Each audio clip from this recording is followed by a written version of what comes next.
é o nosso desejo, tá bom? Muito bem, vamos então aqui partir para a nossa ministração hoje. O tema que nós temos é a morte dos homens. Eu imagino que muitos devem ter ficado, quando viram lá o anúncio, né, talvez um pouquinho curioso, né? Como assim? A morte dos homens, né? Vamos ler esse texto que nós temos como referência, que é 1 Samuel, primeiro livro de Samuel, no capítulo 13, no versículo 19 em diante. Nós vamos ler, diz assim: Ora, em toda a terra de Israel não havia um único ferreiro, porque os filisteus tinham dito, para que os hebreus não façam espadas nem lanças. Por isso todo Israel tinha de ir aos filisteus para amolar as lâminas dos arados, as enxadas, os machados e as foices. Os filisteus cobravam dos israelitas 8 gramas de prata para amolar os fios das lâminas e das enxadas, e 4 gramas de prata para amolar machados e aguilhadas. Por isso, no dia da batalha, não se achou nem espada, nem lança, na mão de nenhum do povo que estava com Saul, com Jonatas. Só Saul e seu filho Jonatas tinham estas armas. Meus irmãos, vejam, quando nós falamos morte dos homens e relacionamos a este texto, não estamos falando literalmente do homem que morreu, né, não respira mais e agora vai ser enterrado. Nós estamos falando da morte de uma figura criada por Deus, a sua imagem e semelhança, para ser referência dele aqui nesta terra. É esta figura, a representatividade desta figura do homem que está sob esta ameaça, que está vivendo pressões de todos os lados, de todas as formas, para desestruturar, para desqualificar aquilo que Deus instituiu para este homem, para esta figura, esta criatura, né, que ele concebeu e chamou de homem.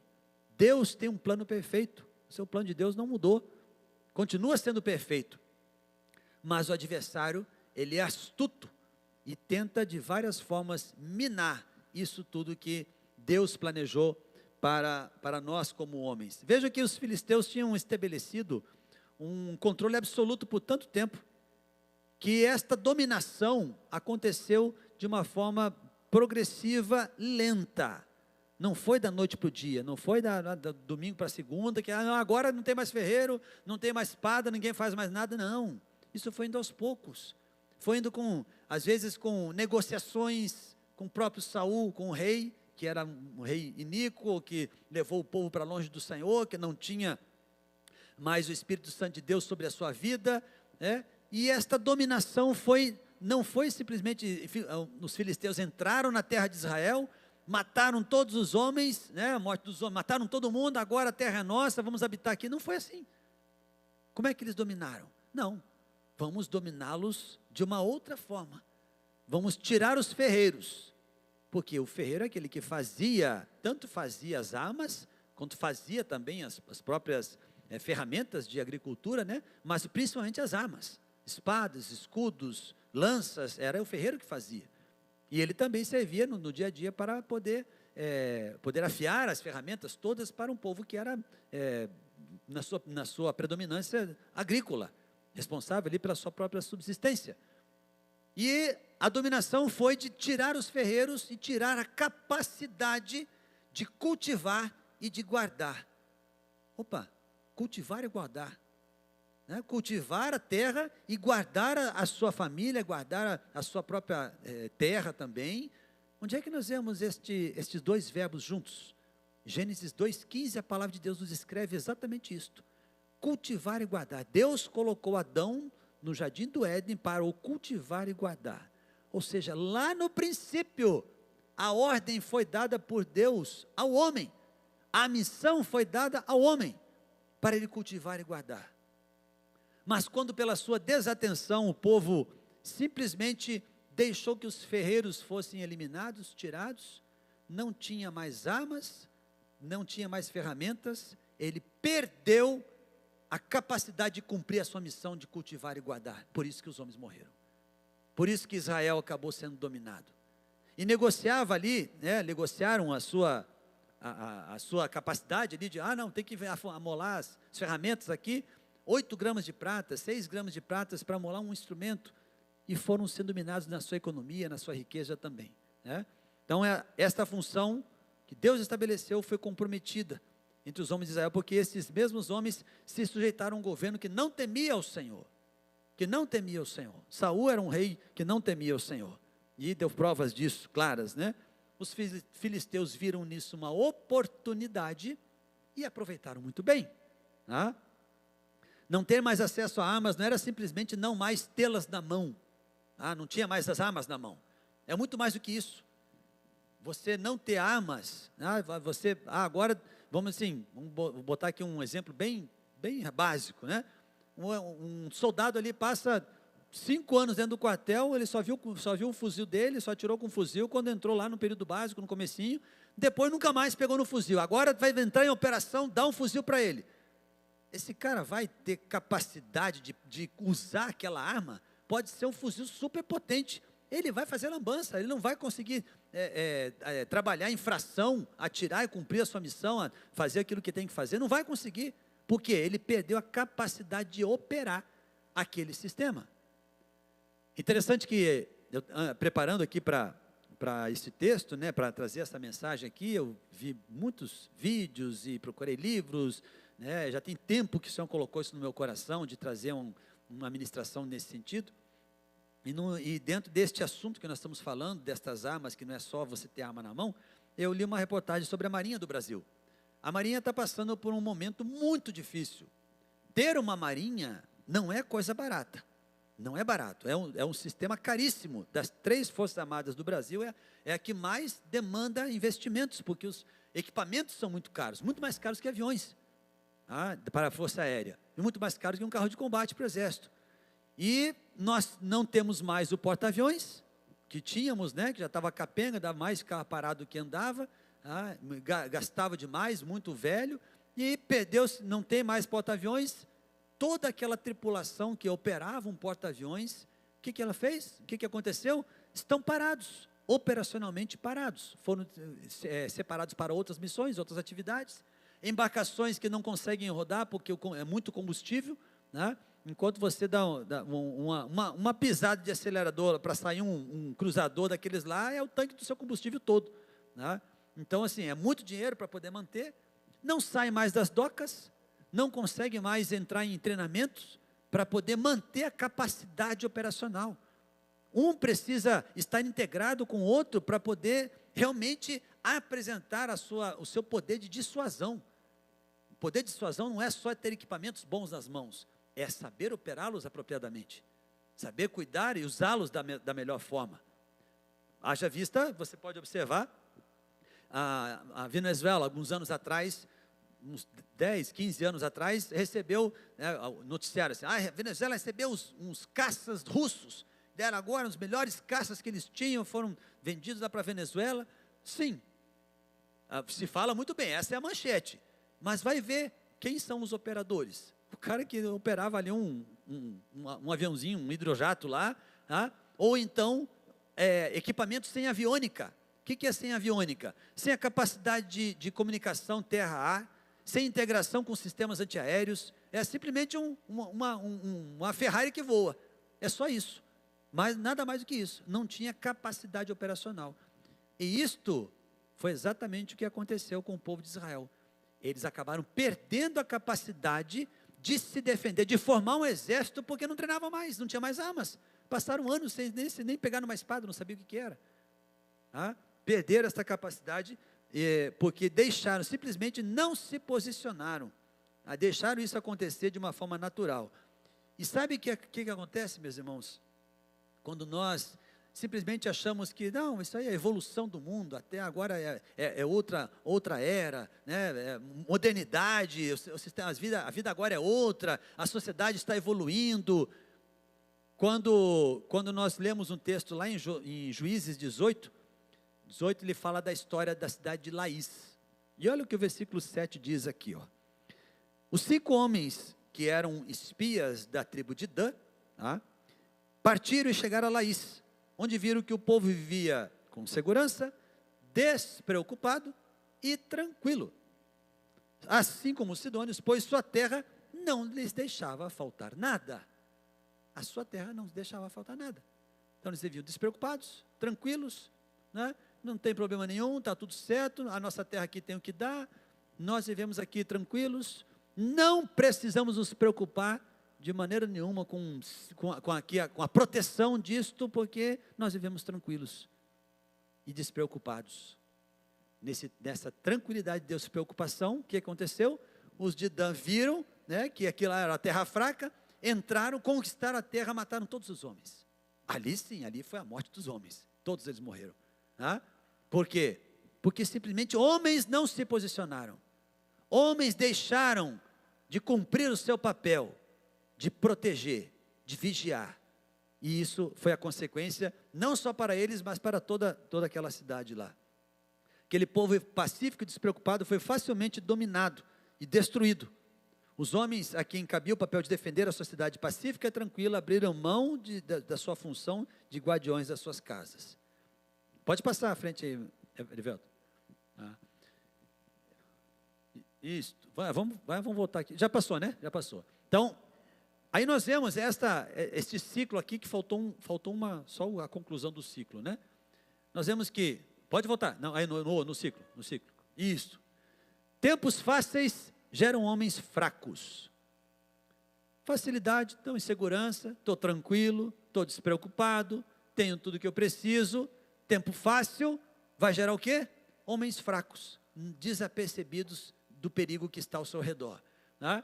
Aí depois, estes homens fracos trazem tempos difíceis. O que aconteceu? A terra de Laís foi dominada, completamente dominada.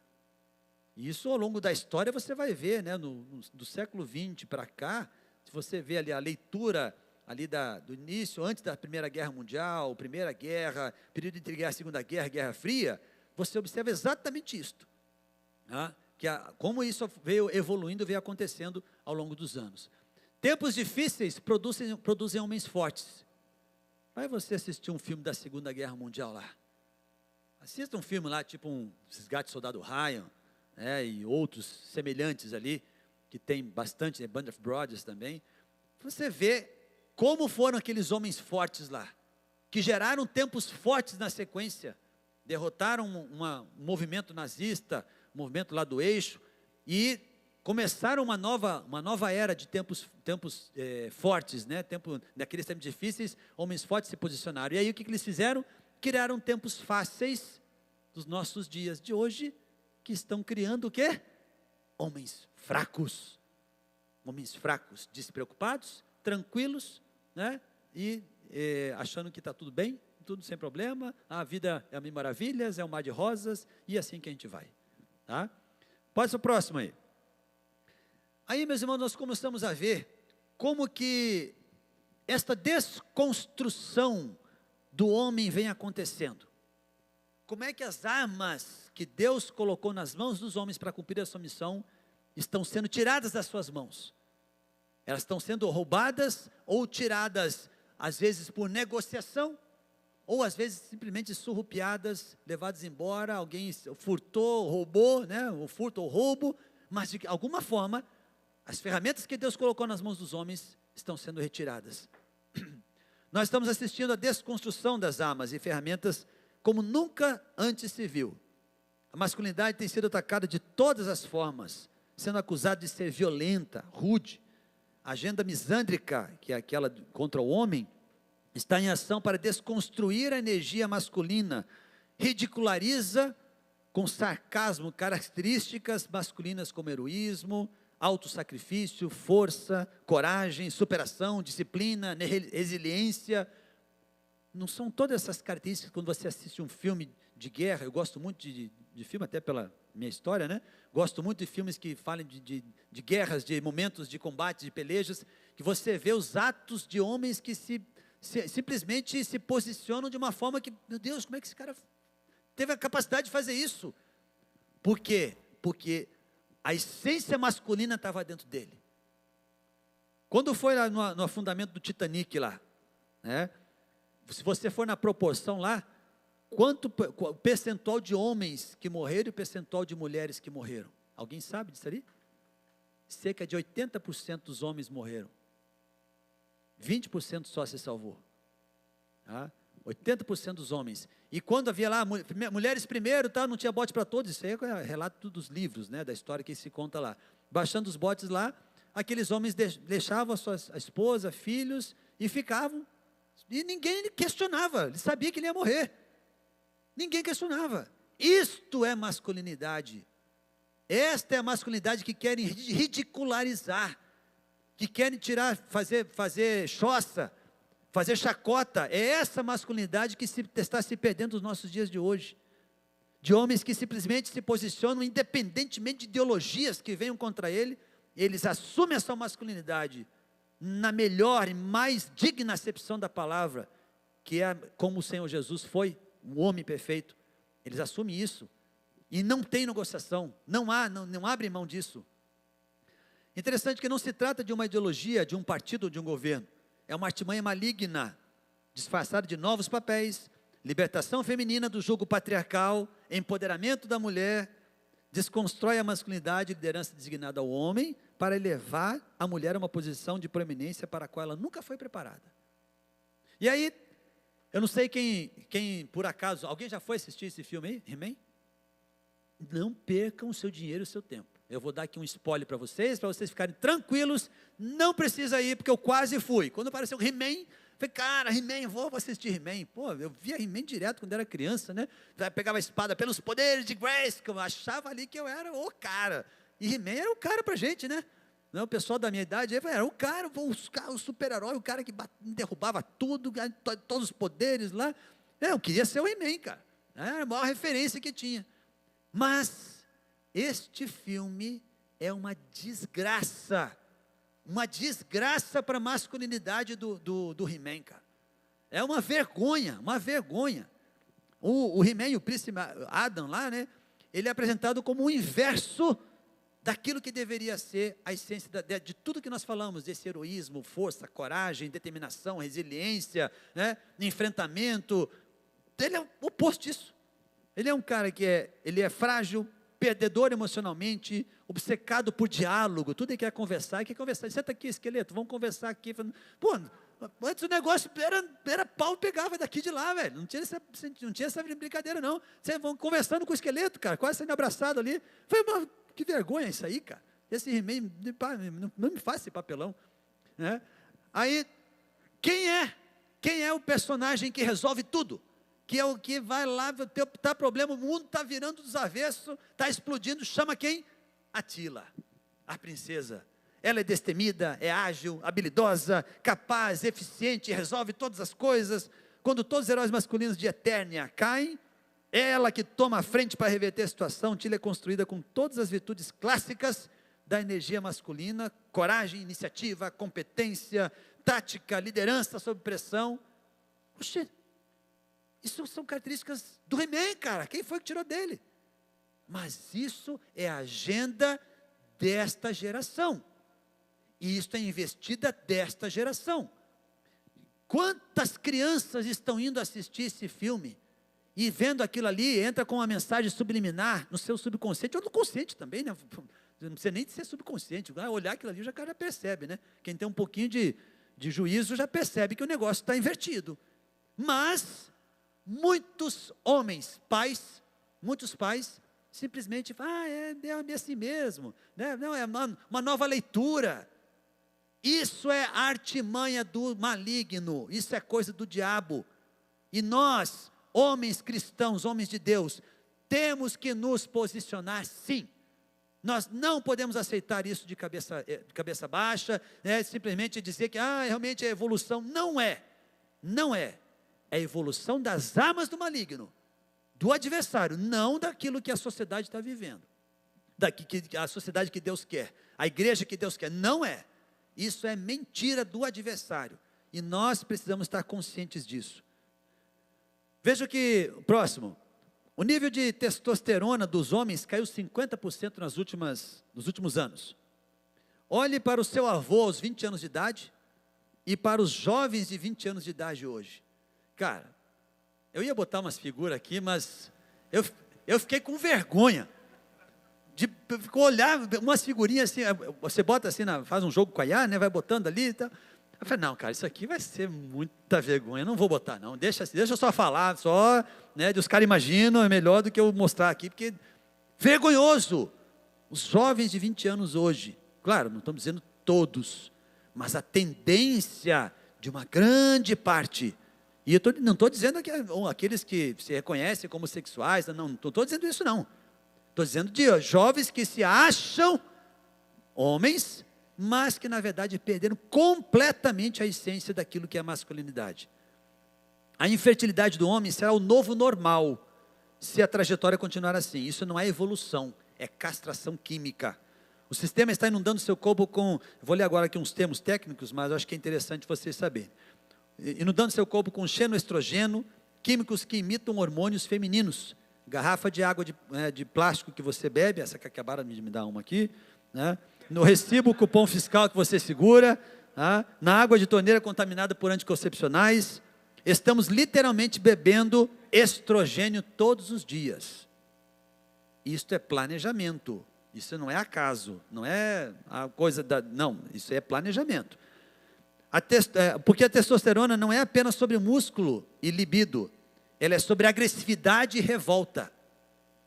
Agressividade e revolta.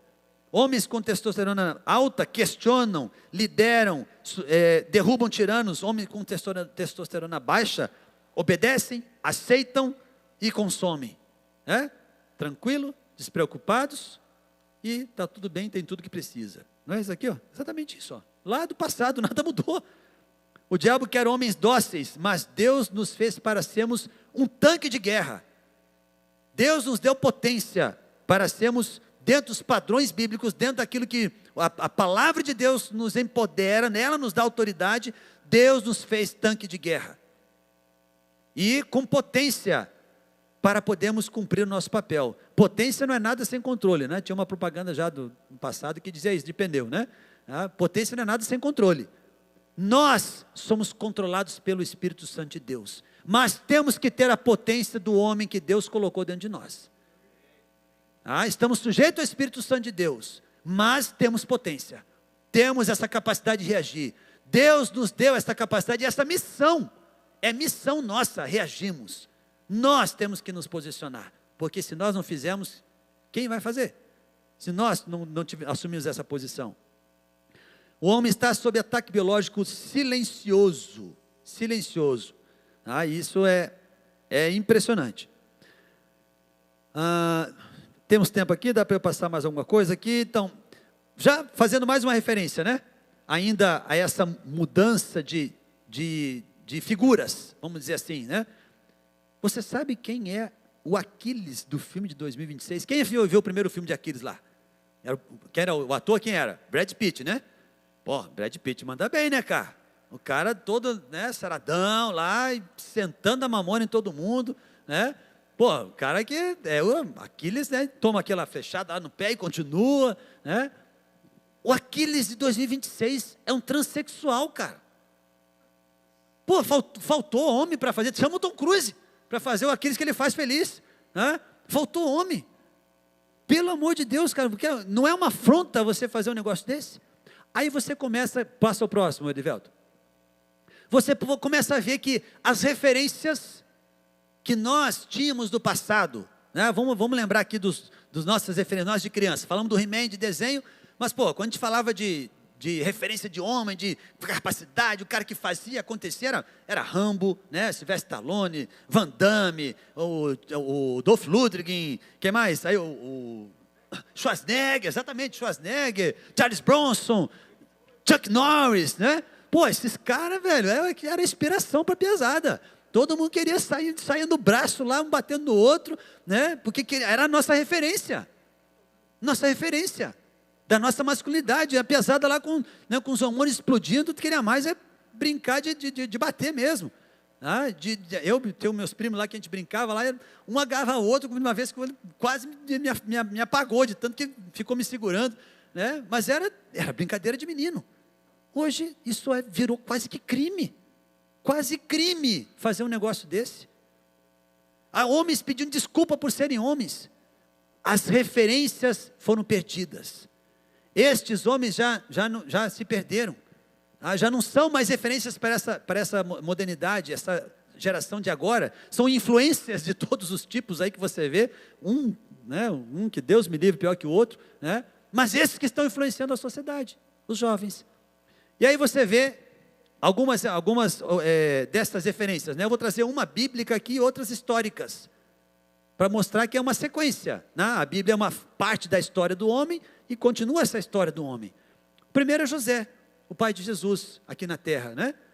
Foi um homem que realmente abdicou da sua própria vida para cuidar de Jesus. Ele quando viu o perigo ali, ele fugiu para o Egito para poder proteger a família mais importante da terra. Ele entendeu o seu papel, entendeu a sua função de proteger, de guardar. Ele entendeu e deixou aqui um grande exemplo para nós, a virtude de proteção. Este rei aqui, Luís XV, lá no século XIII, era um rei governante de grandes potências da Europa da época, né, a França, e ele era católico ali, se converteu ao catolicismo e foi para as cruzadas, lá para o Oriente Médio, liderando o seu exército. Por isso podia muito bem ter ficado no seu palácio, tinha tudo lá, era rico, à frente de uma grande potência, mas não, ele escolheu ir junto com as suas tropas porque acreditava na sua fé, acreditava naquilo que estava dentro dele. Então, um sacrifício por alguma coisa de valor, que ele acreditava naquilo. E por último, mais próximo de nós brasileiros, né, o estadista Dom Pedro II, que foi um grande governante que o país teve, no Segundo Império, e ele, depois de ser tirado ali, quando a proclamação da República, foi mandado para a França, e aí ficaram com pena dele depois e quiseram até dar uma pensão para ele. Ele falou: não, não preciso do país que não me quis mais, eu não preciso, posso viver aqui tranquilo. Morreu pobre, lá na França, em Paris. Tá? Virtude dele, honra. Não abriu mão dos seus valores, não se diminuiu. Estes homens deixaram um legado para nós. E por que não são mais referenciados? A história do nosso país não começou ontem não, meus irmãos. A história do nosso país não começou com esse governo, não começou com o governo passado, não começou com a redemocratização, a história não começou agora não.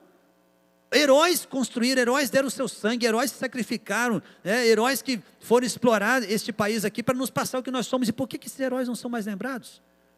Estou falando aqui de história, né, de cultura, mas nós que olhamos principalmente também para a palavra de Deus, e obviamente é o principal, nós não podemos esquecer a nossa maior referência, que é o Senhor Jesus, como este é o homem perfeito que esteve aqui nesta terra. Pode passar o próximo? Esse aqui é interessante. Esse, de tudo que eu vi, eu consegui tirar uma coisa boa, de todos os vídeos que eu olhei. Tá? Em 2012, teve um desfile na Semana de Milão, Semana da Moda de Milão, e um camarada da Prada, que é uma das marcas de moda lá, ele fez um negócio completamente inusitado. Ele ele fez um desfile de moda masculina na melhor acepção da palavra. Homens desfilando como homens, com roupas de homens. E ele chamou só gente boa, chamou só vilão dos filmes de Hollywood. Tim Roth, veio mais quem mais? William Dafoe, Adrien Brody, só cara assim, com aquela cara fechada, amarrada, mas a roupa dos caras, perfeita, com um sobretudo preto, grande, bonito, né, com uns coletes assim de cinza, né, o bonezinho do Neemias lá, que é aquele bonezinho lá de bacana, tal, né, e os caras desfilando lá. Foi um protesto geral, todo mundo achou um absurdo, isso aqui é uma agressividade. De onde agressividade, cara? O homem está voltando a ser homem. E era agressividade. Aí você bota umas coisas esquisitas lá e não te agride os olhos, vê aquele estrambolho passando lá na frente, né? Aí isso não é agressividade.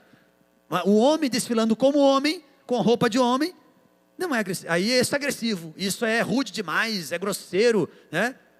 Vocês estão vendo a inversão de valores que existe? E às vezes nós deixamos isso passar despercebido. Como nós temos que cuidar, temos que preservar a nossa imagem. A maneira como nós nos vestimos diz muito sobre nós. É interessante que, como militar, assim, a gente quer observar um subordinado lá, é só olhar o uniforme dele. Olhar o uniforme. Se o cara está com um fio soltando aqui, com um botão faltando, com um cinto sujo, o sapato que não foi engraxado, só de olhar, esse aí pode tirar, esse não dá para confiar não. Aí vem um cara lá bem apresentado, todo alinhado, com a calça passada, com um vinco, que dá para cortar o dedo no vinco da calça do cara, Aí sim, esse cara ele se preocupa com sua aparência. Olha só quanta coisa você fala pela simples forma de você se vestir. Tá? E uma outra coisa que é interessante para vocês verem como isso é um plano maligno, de desconstruir, de ridicularizar a figura do homem, principalmente dentro de casa. Quem lembra do o desenho dos Simpsons? Como é que é o nome lá do pai dos Simpsons lá? Homer Simpson, né? Homer Simpson. É um banana. O cara é um Zé Ruela dentro de casa. O cara não apita nada, é um palhaço de tudo, bobo da corte, todo mundo ri dele, o filho ridiculariza ele. Isto e tantos outros, vai haver tantos outros filmes que você começa a observar, o pai não é um camarada que se posiciona, não é o pai que tem autoridade em casa, aquele pai que, muitos aqui, principalmente os mais velhos, vão lembrar que quando você fazia uma traquinagem, seu pai só olhava assim, já te dava uma surra de olho, Você meu Deus, você tremia todo por dentro, você acabava, só da olhada que o pai dava, E hoje em dia, olha só que vergonha que virou. Isso tudo, meus irmãos, é para nós termos uma cosmovisão, pode passar o próximo, uma cosmovisão bíblica daquilo que Deus deixou para nós, puxa vida, o tempo está passando, mas eu tenho que falar disso aqui, gente, isso aqui é importante, como é que isso começou, como é que a origem de todo isso, esse negócio aí, começou lá com o princípio do adversário lá, mas para o mundo ocidental, vamos dizer assim, onde é que isso se originou? Em 1923, 3 filósofos marxistas se reuniram em Frankfurt e fundaram o Instituto de Pesquisa Social, que depois ficou conhecido como a Escola de Frankfurt. Eu vou ler o nome dos caras aqui, porque é bem complicado, mas não precisa. Aí esses 3 caras, eles falaram, nós precisamos derrotar o capital. Era marxismo contra o capitalismo, precisamos derrotar o capital. Nós não vamos conseguir atacar diretamente o dinheiro, vamos então atacar a estrutura do capitalismo, que é o homem. Este homem que foi alvo, ele já estava vindo de um momento difícil da época da Revolução Industrial. O que aconteceu? Qual o fator social de grande importância na Revolução Industrial? Até então, a maioria da sociedade era sociedade agrícola, era sociedade voltada para a sua própria subsistência. Então o pai, ele acordava lá 4 horas da manhã, acordava a filharada toda, ia todo mundo para a roça, passava o dia todo com o pai, tomando ali na cabeça, e sendo corrigido, sendo orientado, sendo acompanhado, vendo o pai, observando o pai. Então o convívio com o pai era essencial, e cresciam meninos fortes, famílias fortes, porque o pai estava presente em casa. Com a Revolução Industrial, este homem, ele começou a sair, o êxodo, saindo da produção agrícola e indo para grandes indústrias. E ele começou a se ausentar de casa. E ele começou, aquele pai que recebia muita pressão no trabalho, pressão de produção, de ambiente de trabalho hostil, chegava em casa estressado e extravasava na família. Começou uma desestruturação social. Neste meio tempo, vem estas 3 figuras aqui e criam. Como é que nós vamos atacar? Destruindo o homem. Se nós destruirmos este homem que já está fragilizado, nós desestruturamos todo o capitalismo. Anos depois, eles foram para os Estados Unidos e levaram esta ideia para lá, e começou no mundo ocidental a se desconstruir, a se atacar a figura do homem. Então, isso não é partidarismo, isso é história, Você pega um livro de história e você vai ver que é exatamente isso que eu estou falando. Mas depois, mais tarde, em 1937, veio Antônio Gramsci também e reforçou mais ainda esse marxismo cultural, e é o que nós vemos até os dias de hoje. Isso não é só Brasil, você vai ver lá a Europa está pegando fogo, os Estados Unidos também, Califórnia, alguns estados está bem complicado, por causa disso tudo aqui, tá bom? Vamos lá que já passei o tempo, vai, próximo. Então, finalmente, meus irmãos, dentro desta prerrogativa de cuidar e guardar, daquilo que Deus deixou para nós como função. Primeiro, nós temos que guardar a nós mesmos. Você tem que guardar. Guardei a tua palavra no meu coração para não pecar contra ti, né? Você guarda aquilo que o Senhor te deu, a sua salvação. Operai a vossa salvação com temor e tremor, é que a palavra diz lá em Colossenses. É assim que nós temos que agir. É assim que nós nos posicionamos, tá? Segundo a sua casa é sua responsabilidade. Você foi colocado ali para cultivar e guardar, cultivar as emoções dos seus filhos, guardar a sua casa contra todas essas investidas de ideologias, de ideias tortas, atravessadas, tudo isso que a gente falou até agora. Você é o responsável. 3, a igreja, presença enérgica, serviço ativo, prontidão operacional, aquele camarada que está pronto a servir. Ele entende a sua função de servir o reino, de investir, de cultivar a vida de pessoas. E 4, a sociedade, liderança firme, autoridade estruturadora e questionamento da tirania. Nós precisamos nos posicionar. Você não pode abaixar a cabeça contra aquilo coisas que vêm contra a palavra do Senhor. Você tem valores cristãos no seu coração, você tem preceitos bíblicos, você tem a verdade do Senhor na sua vida. Ela tem que prevalecer, você não pode abrir mão, nem que seja por prejuízo próprio. Você não pode abrir mão, porque Jesus não abriu mão por nós. Então ele, que foi o homem perfeito, nos deu esta referência aqui. Na sociedade que ele estava, ele não abriu mão do maior valor, que era a verdade. E nós precisamos seguir este mesmo exemplo, tá bom? Então, para a gente fechar, não podemos deixar de falar do que temos visto e ouvido. Não podemos. Você tem visto e ouvido todas as segundas-feiras aqui. Você não pode deixar de falar, tá? Foz está aberta, recupere a sua posição. Perguntas: como você tem cuidado da sua missão de cultivar? E como você tem cuidado da sua missão de guardar? Tá? Com base em tudo que a gente conversou, então vamos agora conversar e falar sobre isso aí nas mesas. Amém? Vamos lá. Vamos caminhar para o nosso encerramento aqui.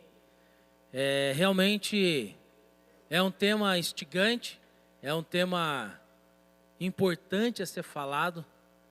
Como nosso pastor Gerson comentou ali, infelizmente a nossa masculinidade tem sido bombardeada, né? Diariamente, constantemente, sobre vários aspectos, biológicos, psicológicos, sociais. Mas, como as perguntas nos instigaram ali, como você tem lutado contra isso? Quais são as armas que você tem, realmente se armado contra isso? O que você tem realmente se posicionado? Porque, infelizmente, nós falhamos muitas vezes porque a gente tem lutado com as armas erradas. Muitas vezes nós temos perdido algumas batalhas, não a guerra, mas algumas batalhas, porque temos nos revestido com as armaduras erradas. Muitas vezes as armaduras de um questionamento somente, ou as armaduras de uma fala, muitas vezes social, mas esquecemos de buscar nossas armaduras em Cristo, na palavra. A Bíblia vai nos ensinar de capa a capa, como eu e você precisamos nos posicionar diante de tantas coisas que têm acontecido na nossa sociedade. Então, o meu convite e o meu desafio a você sim, busque na palavra as armas corretas, que eu tenho absoluta certeza que o Espírito Santo vai sim direcionar para você quais são as armas que você vai usar para cada momento, para cada situação que você vai ter esse embate sobre a sua masculinidade, sobre a masculinidade dos seus filhos, das pessoas que estão ao seu redor. Então, que você possa sair daqui com esse pensamento assim: Deus, será que eu estou lutando com as ferramentas certas? Ou será que eu estou lutando com as ferramentas erradas diante dessas situações? Então eu queria orar com você para agradecer a Deus mais uma noite, mais um tempo precioso do Senhor e despedir aí para mais uma semana aí cheio da graça dele. Amém? Querido Deus, Pai Todo-Poderoso, te louvo e te exalto, Deus, por mais uma segunda-feira, a qual o Senhor nos dá o privilégio e a oportunidade de estar na Tua presença, Pai. Como homens, ó Pai, aprendendo, como ferro afiando ferro aqui, Deus. Nós podemos sim, Senhor, ser lapidados pelo Senhor.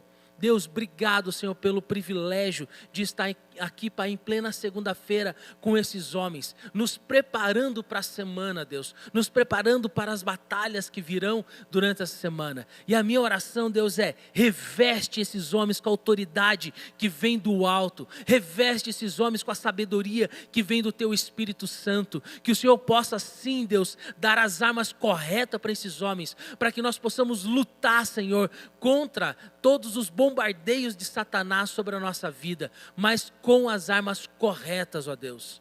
Pai, derrama da Tua graça sobre a vida de cada um. Nos dê uma semana cheia da Tua bênção, Pai. E que sim, Deus, possamos transbordar do Teu Espírito, Pai, nessa semana. Em nome de Jesus.